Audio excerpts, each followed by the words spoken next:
Back on the Newsfeed PM, the police are investigating the death of a 7-year-old after he was shot by his 8-year-old cousin in Nothintwa in the Eastern Cape. The gun that was used allegedly belonged to the 8-year-old's father, who was charged and released on a warning. Joining us now, Danie van Loggerenberg from the National Centre of Child Protection. Danie, good to have you, and thank you very much for your time.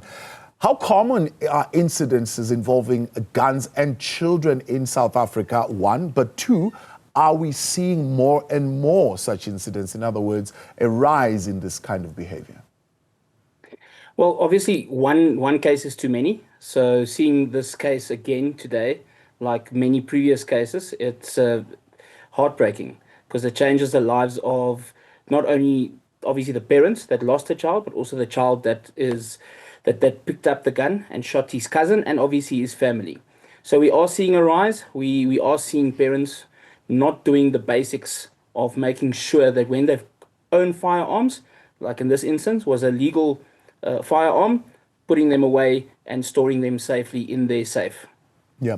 What's the reaction from the National Centre for Child Protection, I suppose, to how things are proceeding? I mean, the outcome of, for example, that the father would have been let off with a warning, while now the minor is in court at this particular point facing this matter. When it comes to a system of accountability? Yeah, that's a very good question. That's a difficult one to unpack. Because on the one side, the father was obviously wrong. He should have put his gun away in a safe.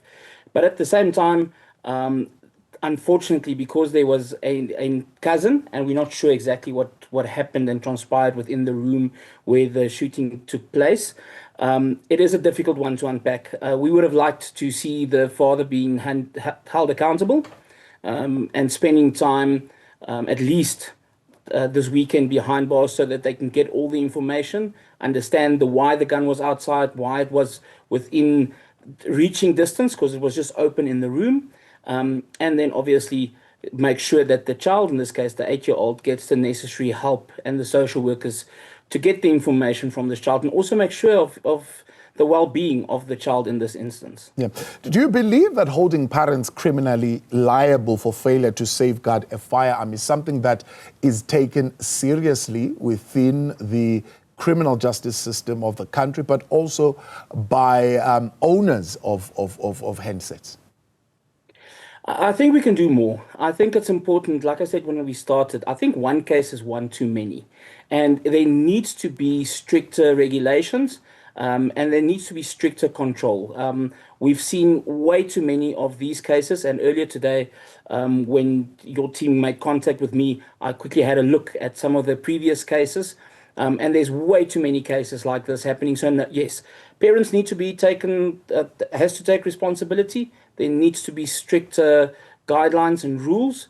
And at some stage, there needs to be a benchmark that is set that says enough now, to ensure and to force parents to make sure that they put their firearms in a safe.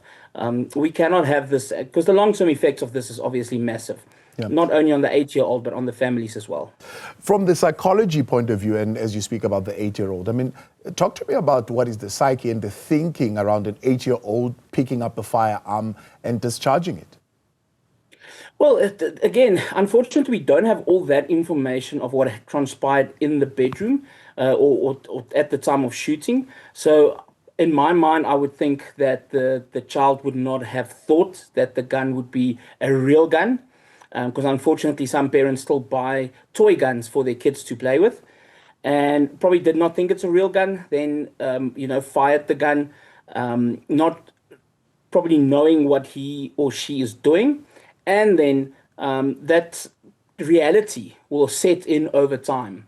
Because of the age of this young child, that reality of, having killed someone, having what we could call murdered someone, I don't think that reality has set in. And that will happen with time once he realizes his cousin will not return from that unfortunate gunshot.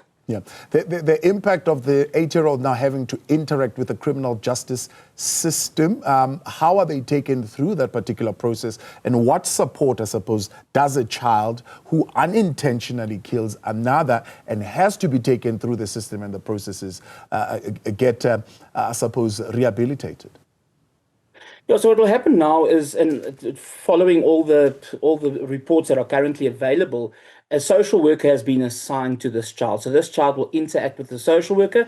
The social worker will gather as much information as possible, which would include, previous lapses of judgment, maybe from a father, meaning a gun would have been out and about more often. That would also kind of determine whether the child knew whether that gun was a real gun or not. So that social worker will then guide the process as they go through all the processes and the justice system, and interact with all the different levels of the police, and then after that the NPA, etc. So luckily in this instance, there is already a social worker involved, and that social worker will assist the child and kind of become the voice of the child in this instance, because the child is so young. Yeah. In your experience and with the cases that you have looked at, Danie, the case here is opened against an 8-year-old boy for murder. I mean, do these cases stick? Are these cases normally dismissed? And does this child then grow with that particular case on record? So what would happen is, when the social worker starts gathering the voice of the child, there will be determination whether this child knew what he was doing, or whether this child, like I said, picked up the gun and thought they were playing, because there's a lot of details that are currently still missing. So that will determine what happens next. If it is found that this child made a decision to pick up a real gun and then, threatened the cousin and then made or fired a shot, then that will obviously influence the outcome of it. And then we are looking at a child that will, well, at 8 years old, probably go through a process of rehabilitation, go through a process of a lot of counseling as well. I doubt whether a child this young would be sent to juvenile prison, but that will definitely depend on the information that is shared with the social worker and that voice of the child that comes out from there. Yeah. From the National Center for Child Protection, what would be your key call here, your key message to share with South Africans, considering the circumstances around this incident? Well, I think the most important thing is we've got a real duty to look after our children.